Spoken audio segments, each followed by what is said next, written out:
has agreed to come up and give his testimony, so we're going to welcome him up here in a few minutes. And he and his beautiful wife, Stephanie, came to us just a little bit over a year ago to Parkland Chapel.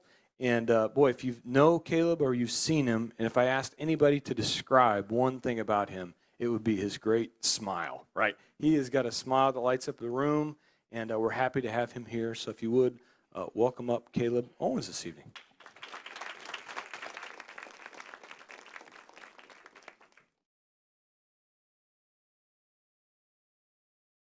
Hello. Hey. A little loud. All right. Hi, guys. I'm Caleb. I know we just prayed, but since he said this is a prayer meeting and something I'm pretty actually uncomfortable with is group prayer, so since I got to come up here and talk, I might as well pray. So if you don't mind. Yeah. Dear Heavenly Father, we thank you and we praise you. Lord, we know that you're the creator of this world and this universe. We know that you're our Father. We know that you're righteous and holy. Lord, we thank you. I thank you. I thank you for this opportunity. I thank you for this church. I thank you for the people in it, Lord, and I thank you for the things you've done, not only in my life, but I see you doing in everyone's lives around. Now that I have my eyes on you, Lord, I thank you that you allow me to see you, and I pray that you would use my testimony for your will. And I ask these things in Jesus' name. Amen. All right, guys. So Brock gave me 10 minutes. I'll try, but I can't. I read this thing. I wrote it all down. I read it 15 times, and every time it's 20 minutes. So we're going to run long, and I'm sorry. But for about 6 months or so, not everyone, but a few people, a few of the leaders in this church have asked me to come up here and tell my story without even hardly knowing my story. And that was pretty compelling. I wanted to, but I just wasn't strong enough. I was insecure. I'm not a few things. I'm new to Christianity. I've only been in the Bible for 8 months. I've only been at this church for a year. Before that, I didn't have the opportunity or the means to go to church. But so I'm new to Christianity, and I'm fearful. I was fearful because I hate public speaking. It's kind of nice. It's dark. That makes it easier. I don't really have to see everybody. Hate public speaking. And another thing, the big thing is every time I've ever told any portion of my story to anyone, I always cry. And the last thing I want to do is get up here and cry in front of you. So I'll try not to. I'll make it short, but it's going to be long, so here we go. All right. Hey, so I'll start at the beginning. Born the youngest of four. I was born at home in Tecumseh, Missouri. Never heard of it. It's a real small place. My mother birthed me naturally. My dad was there to deliver me. With an umbilical cord wrapped around my neck, 80 miles from the nearest hospital. My first breath in this life was a struggle. That kind of speaks volumes to my story. Poor. We were poor, but we were loved. We were raised in the church, actually, up until I was 6. And we were actually raised by the church, being so poor. And my mother's faith really led us to be recipients of some amazing, wonderful things from the church, and we were loved. So the biggest thing is we were perfect as a family, in my opinion. I have 2 sisters. I'm the youngest. I have 2 sisters and an older brother, Jared, Megan, and Rachel. And a perfect life, like I said. So let me get going. All right. My mother, she was known as a saint to everyone that you ever talked to. She was the whole soul of our family. And the only reason why we were ever in church. In 1994, she was diagnosed with cancer and later died. She had brain cancer. She fought, but she died. And our life forever changed. Never again were we in church.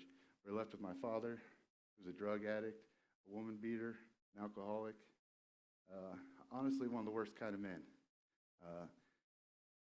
He remarried within a few months to a woman we hardly knew.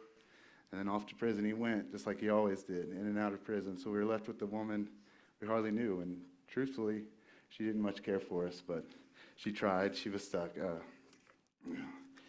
But anyway, I could go on and tell you guys about all the abuse and mistreatment of being raised in a meth-infested home with alcoholics and people coming in and out. But truthfully, for time's sake, I won't, and I'll save you the heartache of listening to it.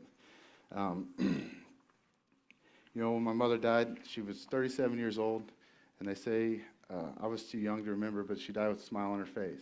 And that's a testament to God and His mercy and His grace. So that was pretty exciting. So let's see.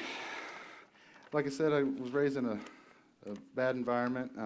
Eventually, the state stepped in and took us into state custody. It's probably one of the better things that ever happened. From there, from foster home to foster home, as siblings, we stayed together as close as we could, and we became very strong. With that being said, in July 23rd of 2000, my best friend, my sister, she was hit by a truck and killed. Her and her friend were walking down the road just going into town, and tragedy struck her family. When I heard the news, I remember turning and running away in the opposite direction. I remember screaming and cursing and wondering and blaming everything on God. You know, God, why would you do this? Why would you take the closest person to me that I had left, I felt. So whatever little faith I had left, it died on that day. And from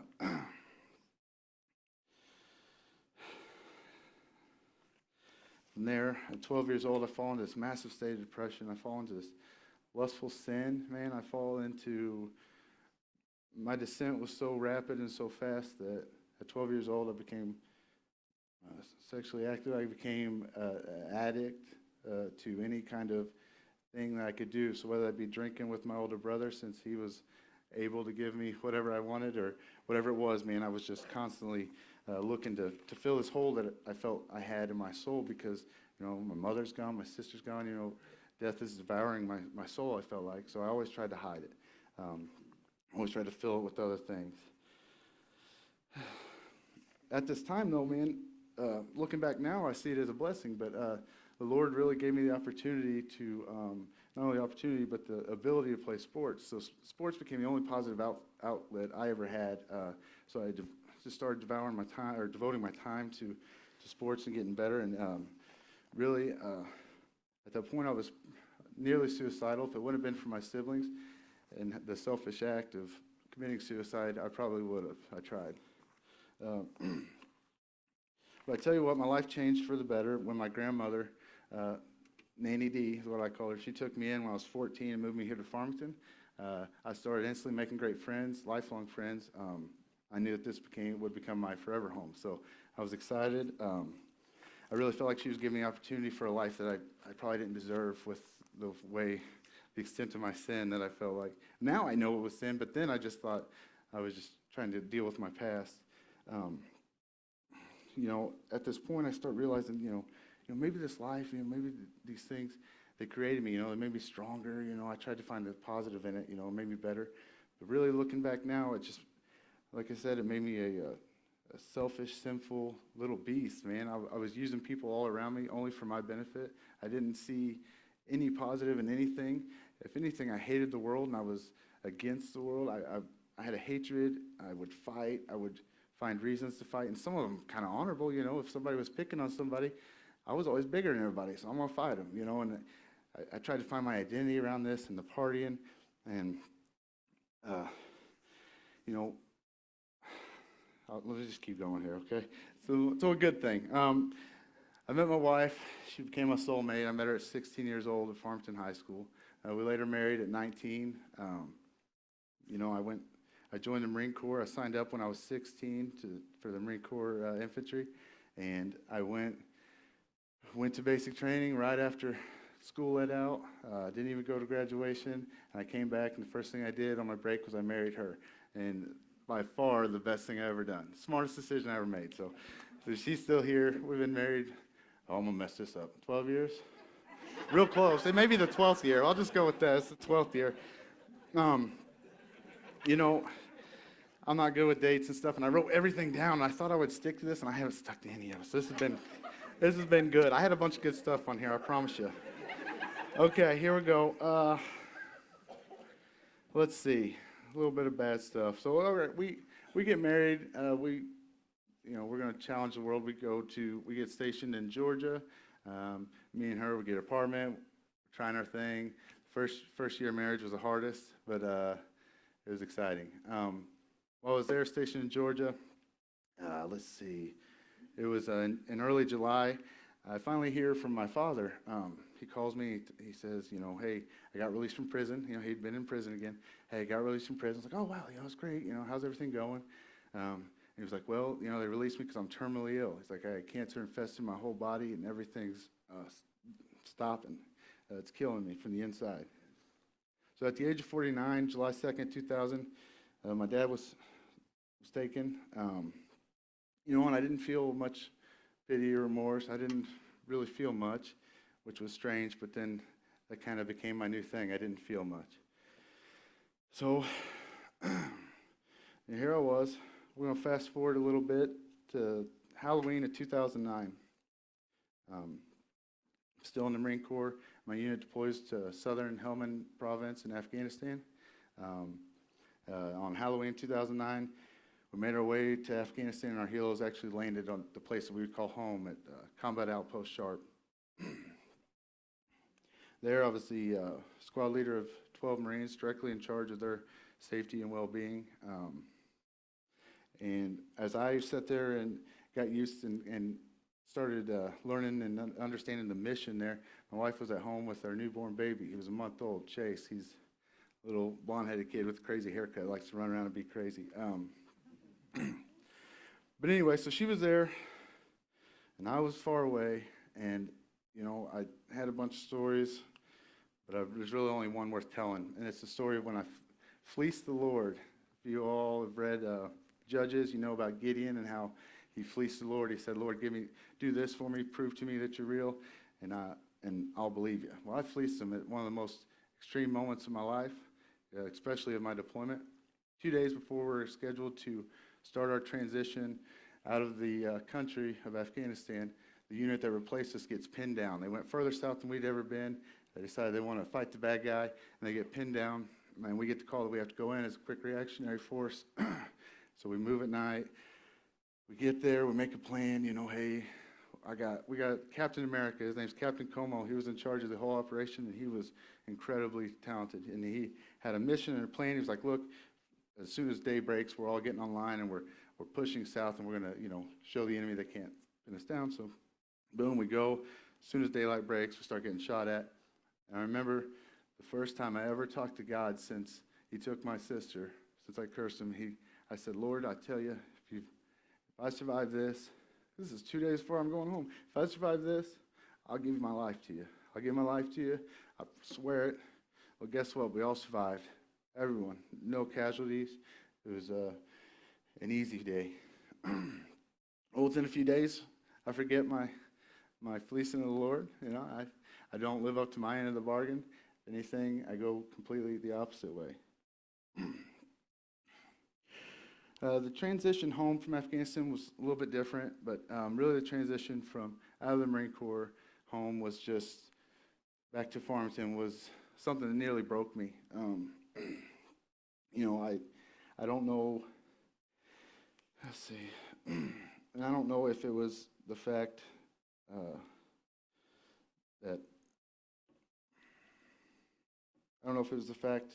I didn't feel worthy to be coming home. I don't know if it was the fact that better men died in my place, it seemed as.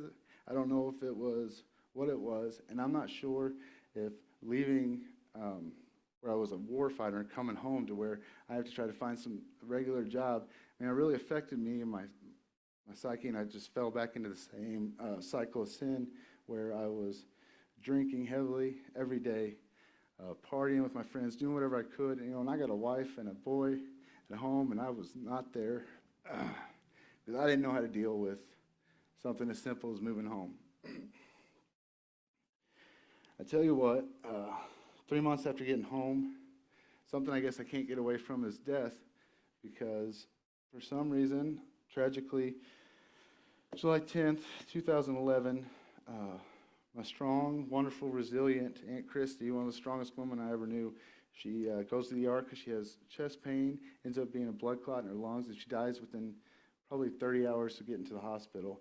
And it was hard for my cousins more than me, but it was hard for me. They didn't understand why, but I tried to help them, be there for them. But then, it wasn't long after that, my grandmother, the one that took me in, the one that gave me the life I didn't much deserve, in 2013, she ends up losing her battle with cancer. She'd been fighting cancer for years, and it always came back in some other shape or form. And so she ended up losing her battle. 3 days later,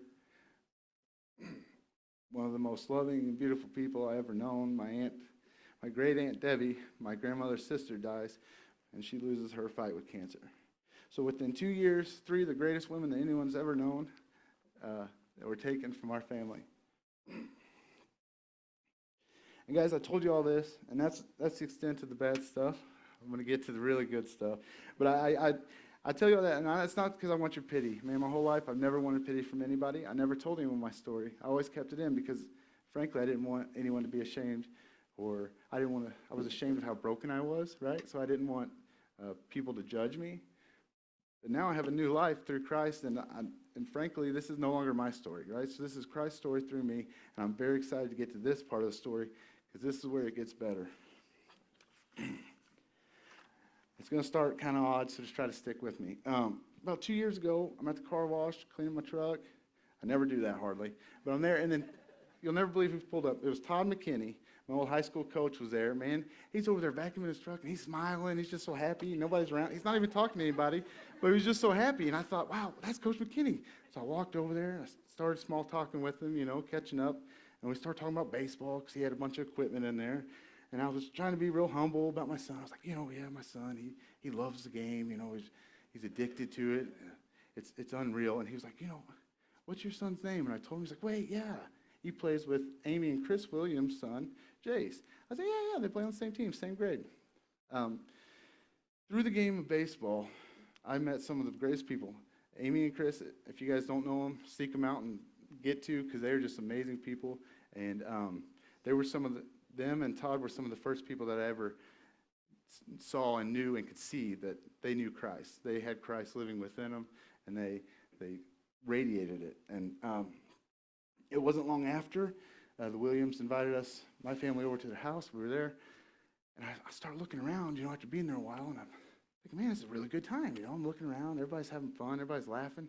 I'm like, what is this? Nobody's drinking. No one's drinking. No, I was drinking every day, so nobody's drinking, but they're still having fun. There's no fighting, nothing. I thought, this is crazy. And from that moment, I remember thinking, man, I got to have that. Whatever that is, I got to have it. But I still didn't go after it because they invited me to church, and I ain't been to church since I was 6. Well, I'm doing fine, I felt like, kind of. I was like, no, I don't really need church. But then Todd McKinney and Chris Williams, I guess, come up with an idea to invite me to coach a Little League baseball team, right? The 8U Mineral Area Orioles. And I was like, Coach McKinney told me, he said, look, we're looking for people of high character. We're looking for strong Christian males to model what a good Christian and what a good man looks like. I'm sitting there thinking, instantly, I'm like, man, that's not me. That's not me. I don't know Christ. The only stories I know about Christ was the Great Flood and David and Goliath, and I'm not kidding you. That's all I've ever known. So I was like, that's not me, man. But, I talked to him. He's like, oh, trust me, you'll be fine. Don't worry. It'll be okay. I said, okay. All right, man. I'll coach the team. I'm excited. Thank you. I love it. All right. So where were we? Okay, yeah. Okay. All right. So with this new baseball organization, Coach McKinney brings all the coaches this book, and it's called Inside Out Coaching, How the Power of Sports Can Transform Lives, I believe. No, just how sports can transform lives. I don't read. I've never read. I've read 2 books my whole life. I was like, oh, I'll read it eventually. Well, one day I'm bored. I start reading it. Man, I can't put it down. I'm reading it. It's so inspiring to me, and the way this guy used Christ to essentially lead his life, and he did, and what Christ had him doing essentially was just working with these kids and stuff. I thought, man, this is unbelievable. So I called Todd, and I started texting him. I was like, hey, Todd, man, this book's awesome. I thank you. And he was like, yeah, our church provided that. Parkland Chapel, they bought them for everybody. I thought, wow, really? And I remember I looked over, sure enough, right there, stamped on the front is a Parkland Chapel logo. I was like, oh, well, I've never seen it. Well, I was excited. And I told him, I was like, and he was like, hey, you know what? I tell you what, come to church with me. It was Christmas Day. He's like, we had Christmas Day service. Said, come with me and see what you think. I was like, Christmas Day. I mean, it can't be the first day I go to church. You know, I got to be there for my kids. You know, I got to open presents, all this. It's like, you know, God, I can't, but I promise you, I'll go New Year's Day. So I did in 2017. New Year's Day was the first day I was ever here. I got to listen to the history of the church. I got to listen to some of Mike's story. It was so exciting, and it felt like it was tailored to me, just like people always say, you know, when they were talking, it felt like they were talking to me. They were just telling me a story, and I was so thankful.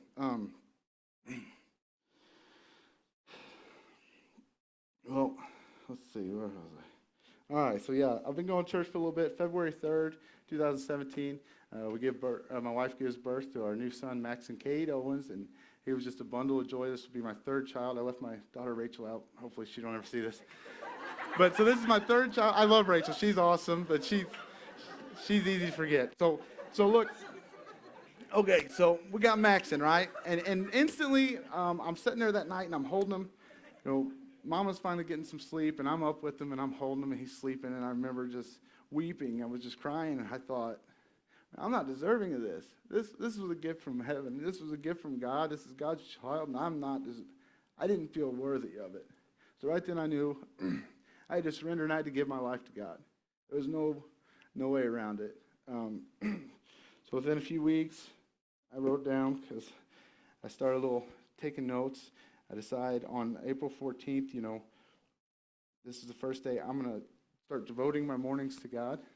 I thought to myself, I was very convicted by, you know, can I not give God 1 hour of my time? Can I not give him the very first hour of my day? And I was just stubborn enough that I would try, you know. So I tried, and I didn't do it every day, but I did it a lot of days.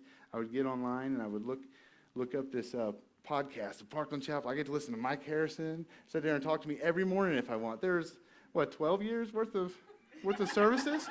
If you guys have never used it, if you never went to, I'm telling you, if you never went online to Parkland Chapel and went to archived messages and they got Old Testament, New Testament, and special and guest speakers. I mean, this is the stuff that started to change my life, and it was the Word of God. I started to seek the Lord. I dedicated an hour to the Lord, and I started to seek him, and the things that he started doing in my life are unbelievable. I can't stress that enough, and there's two very specific moments where the Spirit, something touched my soul, and I got to share them with you. Right after I start doing these, you know, morning sessions, these Bible studies, I start feeling convicted about something, and it was strange because I was worried. I'd been watching the news, and at this time, ISIS had been killing Christians across Syria, northern Iraq, and you know, I wondered, and I started to question even my faith. I said, man, why would a God allow this? Why did God allow these people to be slaughtered, man? I mean, they're being slaughtered. And as I sat there in the mirror and I was brushing my teeth, and I'm thinking this in my head, I'm just like, wow, you know, maybe I'm starting to question everything I thought I knew about God, and I'm starting to doubt him. And then all of a sudden, something, the only way I can describe it was a voice other than the one in my head, tells me Isaiah 7:17, just like that, a pause, and I thought, man, this is Isaiah, that sounds like it might be in the Bible, you know, I don't know. So I tell you, I pull out my phone, I'm just so excited, I'm shaking, I'm excited, you know, this is coming from the Lord, it's got to, it was a different voice. So I pull out my phone, man, and I start looking, sure enough, boom, right there, Isaiah. Oh, whoa. Go down, 7 chapters, 7:17. I like to read it to you, and I don't know if it has any relevance, but man, it was powerful. Super powerful. Wow, I'm not even using this. Where am I? Okay, there it is. This is exciting. I promise you, this is good stuff. I gotta get it. Okay. The Lord will bring the king of Assyria upon you and your people and your father's house, days that have not come since the day that Ephraim departed Judah. That moment I had peace. I had peace over something that was so troubling to my core, my soul, that I couldn't imagine having peace in an instant. From that second, I knew that the Lord had spoke to me, and he spoke peace into my heart over something that was so, that I'm telling you, I was losing sleep over it. I couldn't understand. I almost wanted to go to Syria and fight these guys, because that's how insane maybe I am. But the truth is, he spoke peace into my heart in an instant. But that's not all. That's just one. And I can't explain it, okay? I just can't explain it. So then shortly after, I was doing my Bible study. I can't remember what Mike was teaching, or if it was even Mike. I have no idea. But I remember I was sitting there, at the head of my kitchen table, listening to it, 4:30 in the morning. I felt compelled to pause it. I paused it, and I sat there and I tried to pray. I'm not very good at prayer, so nothing comes out. But I'm sitting there still, quiet, with the earbuds still in, but it's paused. And as I sat there, still, don't know for how long, but all I can say is I felt the presence of my mother right there with me. It's, something that I can't remember feeling. I felt my mother there with me, and as I started to shake, and as I started to cry, and as I started to get excited and worried, I feel the presence of her. I feel her lessen. As I sat there, I start to calm down. She comes back, and I feel like I need to say goodbye. I say goodbye, and as I say goodbye, the only way I can describe it is when you hug your kid. When you maybe you're fearful for your kid's life, or maybe you haven't seen your kid in a long time. You give him a big hug, but that overcame me. The feeling of her, or someone there holding me, overcame me. And from that second, there was no longer a debate. There was no longer any question. I knew God was real. He showed himself to me. He was right there. I mean, there he is. So I had no longer any debate, and I knew that I needed to just continue to seek him. I needed to continue to get in the Word. So I did. And as I started to seek the Lord, I started to hear the messages. I started to understand that through Christ, I was offered this great healing. Through Christ, the power of Christ, he was offering me healing. He was offering me peace with my past. He was offering me chances to impact others. He was offering me a life that I never, ever deserved. And I didn't understand it until I started listening and studying the Word. And I tell you what, I had no other choice but to start serving him. So little did I know, I was already lined up. God's, I guess it's called God's providence, I believe. His inner workings and the small details in life. He'd already had me set up with my new mission, with an easy outlet to serve.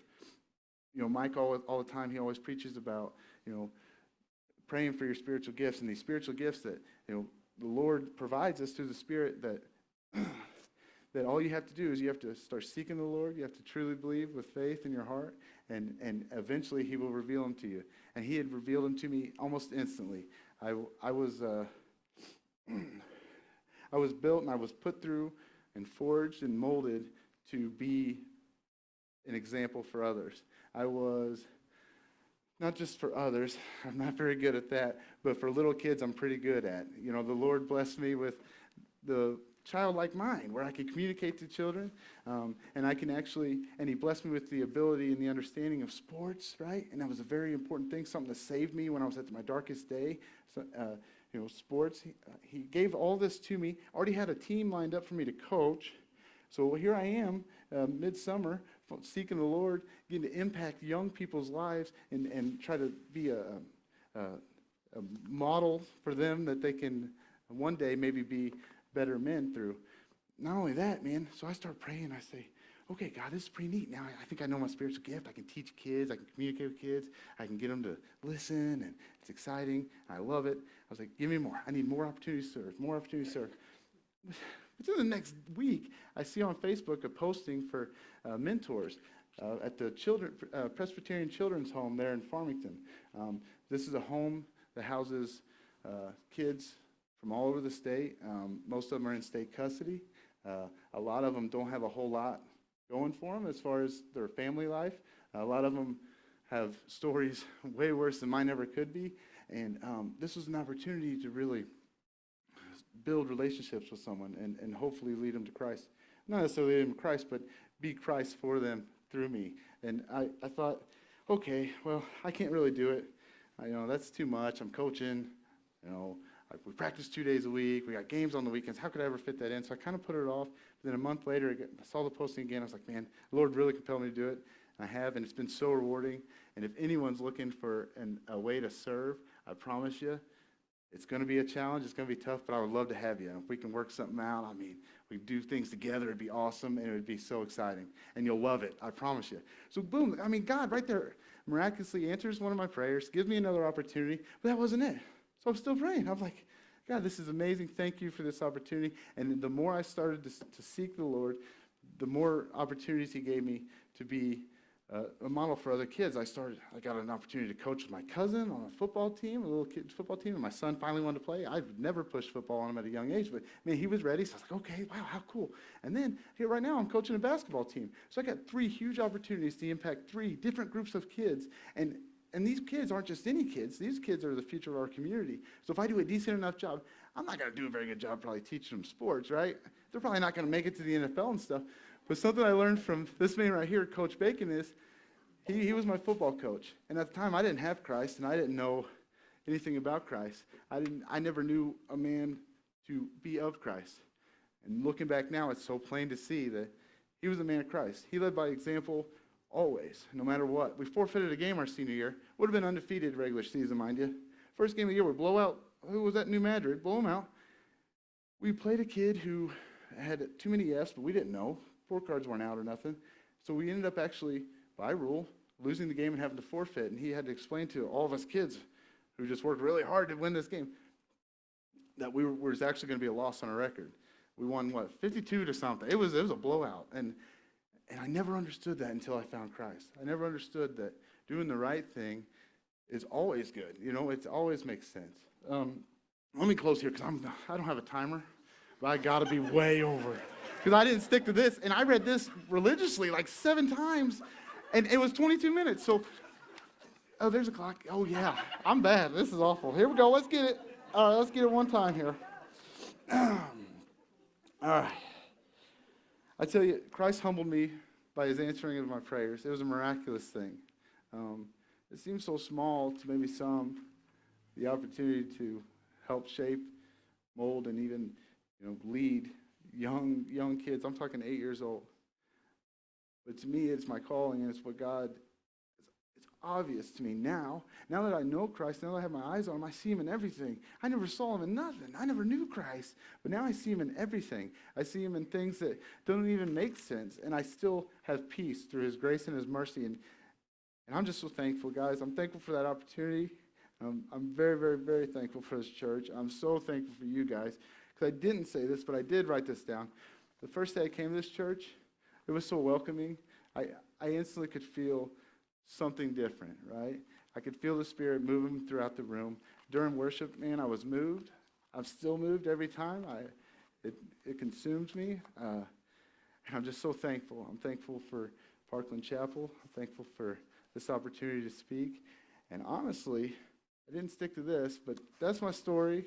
And I thank you guys for listening.